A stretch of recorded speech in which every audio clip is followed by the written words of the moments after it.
بسم اللہ الرحمن الرحیم عن سلیمان بن عامر رضی اللہ عنہما قال قال رسول اللہ صلی اللہ علیہ وسلم الصدقۃ علی المسکین صدقۃ والصدقۃ علی ذی رحم سنتان صدقۃ وصلۃ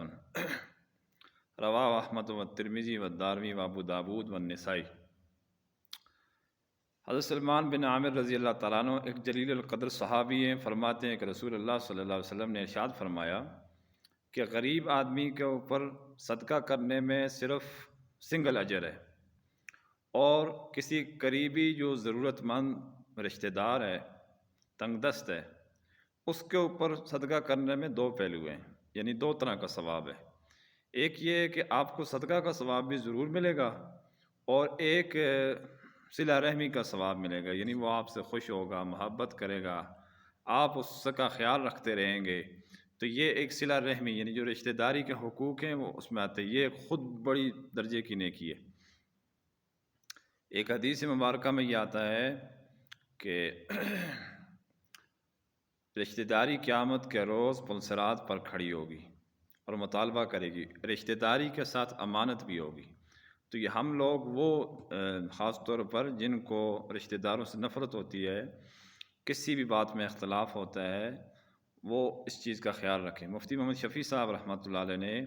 وَاعْبُدُوا اللَّهَ وَلَا تُشْرِكُوا بِهِ شَيْئًا 5واں پارہ سورۃ النساء کی آیت ہے، اس میں رشتہ داروں کے حقوق بیان کیے گئے۔ وہاں پر بڑی سختی سے تنبیہ فرمائی حضرت نے کہ اگر رشتہ داروں کی طرف سے تکلیف بھی ہو تو پھر بھی ان سے ناراض اور قطع رحمی نہیں اختیار کرنی چاہیے، ناراضگی۔ بہرحال جو بھی لوگ صدقہ خیرات کرتے ہیں، اس حدیث میں ترجیحاً دوسروں کو بھی دینے میں کوئی حرج نہیں ہے، لیکن سنگل اجر ہے۔ مگر اگر اپنے رشتہ دار کو، قریبی رشتہ دار کسی کو صدقہ دے دیا جائے تو اس میں دو اجر ہے، تو عقل مند آدمی ظاہر ہے سنگل اجر کو تو نہیں لے گا، اور اس طرح مسلمان تو ہوتا ہی عقل مند ہے، اور خاص طور پر شریعت کے سلسلے میں تو الحمدللہ عقل مند ہی ہوں گے، تو عقل مند آدمی اس راستے کو اختیار کرتا ہے جس میں دو اجر ہے یا زیادہ اجر ہے، زیادہ ثواب ہے۔ تو اس لیے اپنے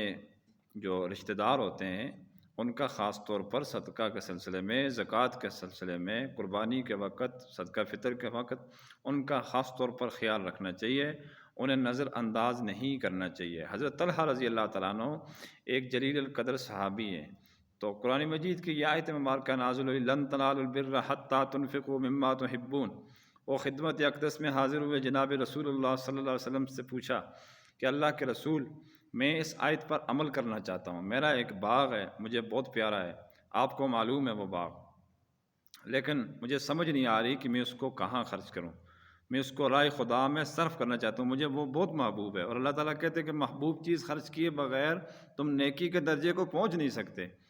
تو میں اس کو آپ بتائیے، آپ مشورہ دیجئے، میں اس کو کس مصرف میں خرچ کروں؟ تو نبی کریم صلی اللہ علیہ وسلم نے ارشاد فرمایا، میرا مشورہ یہ ہے کہ آپ کے جو قریبی رشتہ دار ہیں یہ باغ ان کے اندر تقسیم کر دو۔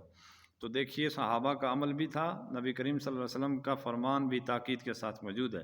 اللہ تبارک و تعالی ہم سب کو ان احادیث مبارکہ کا نور بھی عطا فرمائے اور ان پر عمل پیرا ہونے کی توفیق عطا فرمائے۔ وآخر دعوانا ان الحمد للہ رب العالمین۔